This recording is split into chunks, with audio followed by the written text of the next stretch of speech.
এই যে আলুটা ভাজা হয়ে গেল, এখন একটু তেল দিয়ে দিব।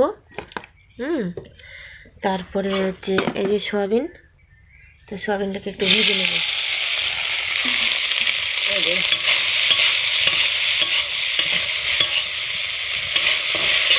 আমার সয়াবিন ভাজা হয়ে গেল।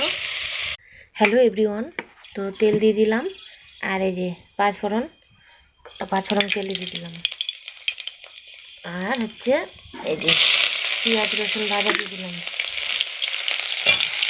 হালকা করে ভেজে নেব, লাল লাল হবে তবে মশলাটা কষে। তো হ্যালো এভরিওয়ান, তো হচ্ছে টমেটোটা দিয়ে দিব।